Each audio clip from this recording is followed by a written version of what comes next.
Once we've dealt with perceptual information coming into our systems, now of course we have to actually decide what we're going to pay attention to and what we're going to ignore. And that's actually a really important process and important function. You guys will know this when you're driving and you're trying to multitask, trying to have a conversation, or you're trying to quickly look at your phone, even though you know you're not supposed to. And it takes away attention because now you're actually diverting some attention from the main task of driving to some other task. Some tasks like that can be combined just fine. Other tasks, not so much. So we'll talk about how attention works in general, how it is that we decide to sort of focus on some things, not other things, what kinds of different attentions there are, and then once we've talked about that, we'll also look at multitasking and what kinds of things can be done together well and what things cannot be done together well. So how do we focus our attention? How do people divide their attention between multiple tasks at once? What is the nature of those tasks? How do they combine and so forth? And here's one example, right? Look, it's almost 11 o'clock. Wow, the last 2 hours really flew by. I hope the teacher didn't say anything important. I mean, we all know that sometimes it's very difficult to keep paying attention when you're constantly being subjected to a stream of thought and so forth. Most teachers are guilty of that. It's normal for the attentional system to sort of phase in and phase out and come back and so forth. How does it impact how well you process information? How do we do these things well? What kinds of things tend to go wrong? All of those kinds of questions we'll ask in the section about attention. Now after that, we're then going to talk about memory, and memory comes in many different flavors. So first of all, memory can be about how we would just generally store information and remember information. It's kind of important because if you think about it, a lot of the stuff you guys have to do in college is actually about exactly this, right? When you're studying, you're cramming for these all these all-nighters and so forth. All you're trying to do is try to get that information you need to know for a test and make sure it's in there so that when you sit in the test, you can actually pull it out and correctly answer the questions that you're being posed, right? Or, past college in your actual job, imagine, you're supposedly an expert on some topics. You may be asked questions about those topics and so forth, and it would be great if you know how to pull stuff out of your memory. If not, then knowing stuff is not terribly useful. So how do these processes of what's called encoding information, meaning storing it, and then retrieval, getting stuff out of your memory, how do those work? How do we retrieve information we previously encountered? How does it work for different modalities? If we're talking about language we're pulling out, how does it work for pictures? How does it work for sounds? And so forth. What is the influence of context? Right? Sometimes you can remember and pull something out in one context and not in the next. Sometimes the kind of context actually makes the task easier or more difficult. So to give you a really straightforward example of that real quick, let me quickly show you some digits on the screen and then I'll make them go away and let's see if you can remember some of them. So here we go. So try to see how many of those you can remember. Okay?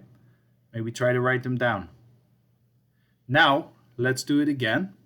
And here is the list of the string of digits, but let's do another one and see how well you do this time.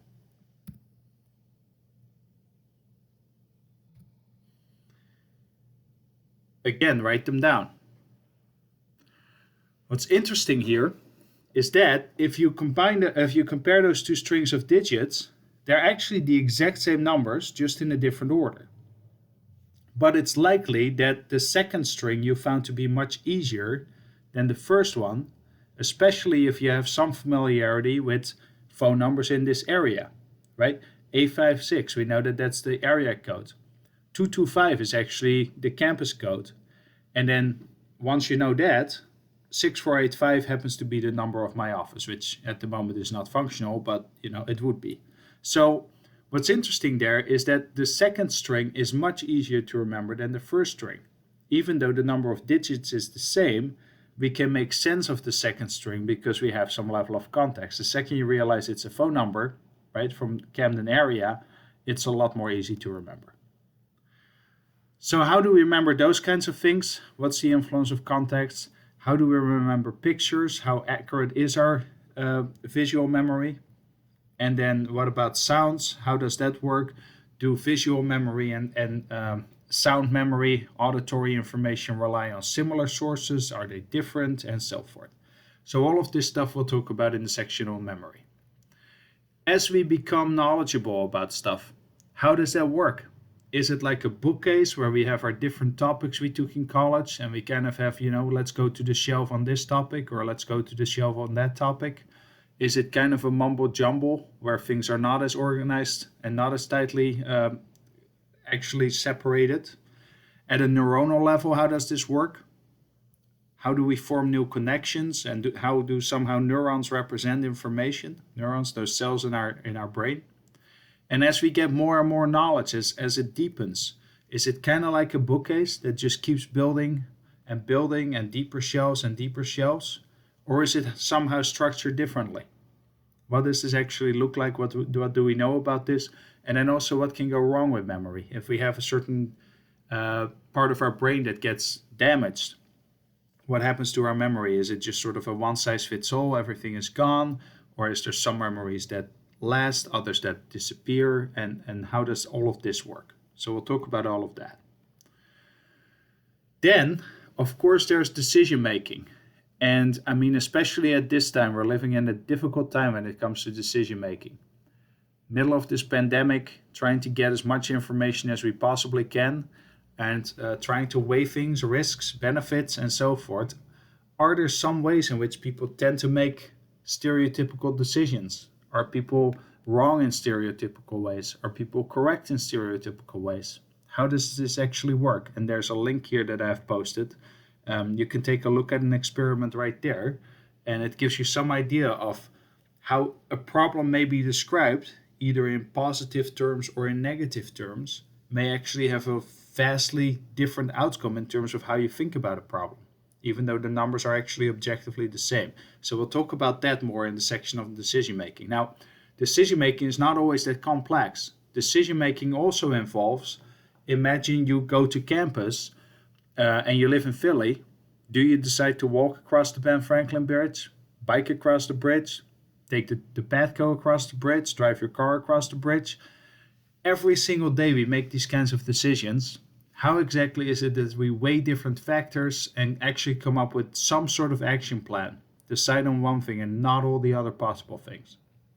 There's a lot psychologists have come to understand about that, and we'll talk about it. Then there's problem solving. Being stuck on something.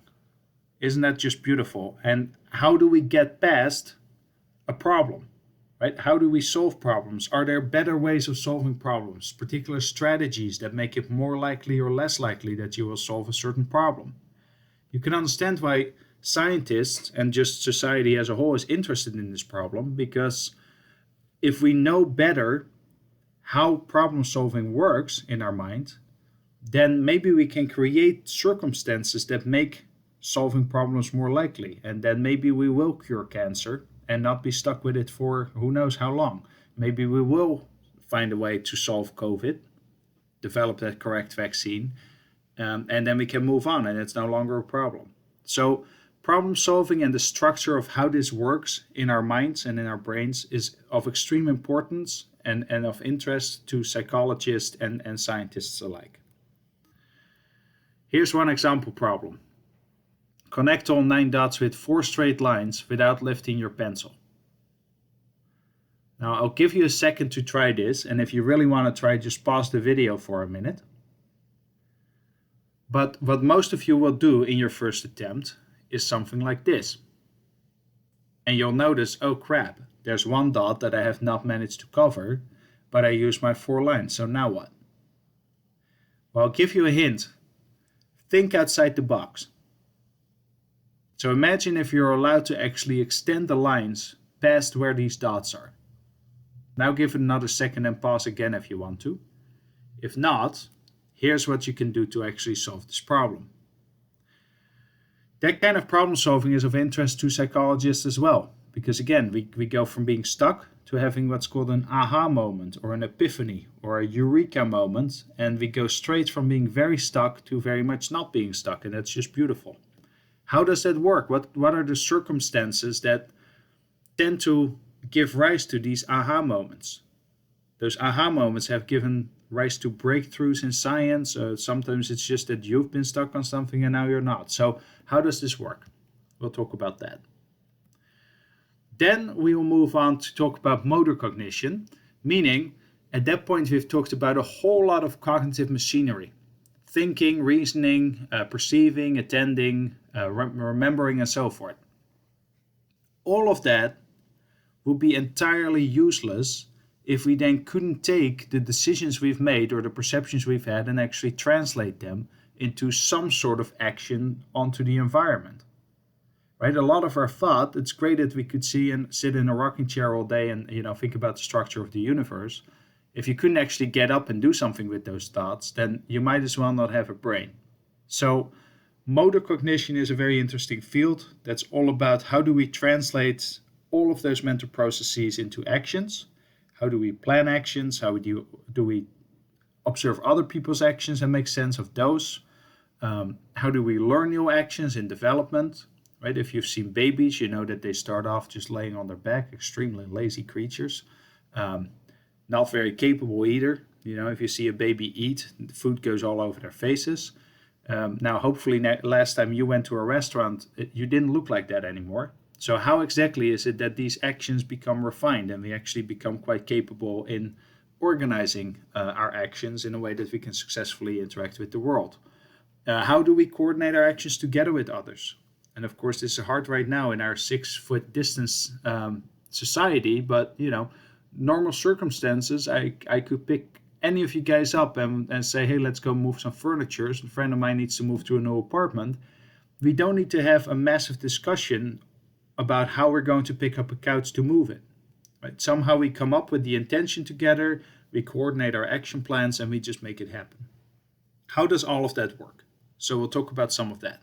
And if you think about motor skill too, in what ways are motor skills similar, and in what ways are they're different to mental skills? Right? Michael Jordan somehow, what is his special skill set? What is it like for Michael Jordan to watch basketball versus somebody who doesn't know how to play basketball? Is it the same? Is it different? What happens in the brain? And how does it link to expertise? These are all questions we'll talk about in the section about motor cognition. Then there is the most amazing mental ability that really sets human beings apart from other species, and that's language. It's incredible. We have these random sound patterns that somehow get decoded into words, into sentences, into communication, and by that we can teach our children, tell them what to do. They can decide not to listen. You can then reprimand them and so forth, right? All of that, how is it possible? It's just a bunch of sounds, and yet we make sense and we can communicate with each other. So how do we produce meaningful sentences? How do we understand language? If we think about sign language, is that similar to verbal language? Is it different? And then we'll also touch on the issue of bilingualism or multilingualism. Some of you guys may speak more than one language. How is it that when you're speaking one language, the other language doesn't keep flying out of your mouth all the time? Right? How is the mind of bilinguals organized? And that will tell us something about how language in general is organized as well. So we'll talk about that. We'll then get close to the end of the course, and then at the very end of it, we'll also consider the link with something that's more considered a social psychological process, but it certainly affects cognition. So what is the influence of emotion on cognition? How do our emotional states influence the way we think, the way we decide, the way we store information, the way we recall information? How does stress influence our ability to reason and our ability to remember and so forth?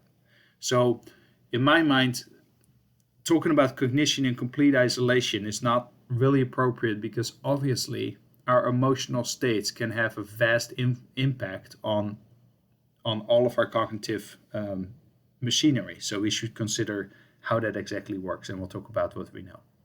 So that's the brunt of the course, and this should give you some sense of where this is going to go.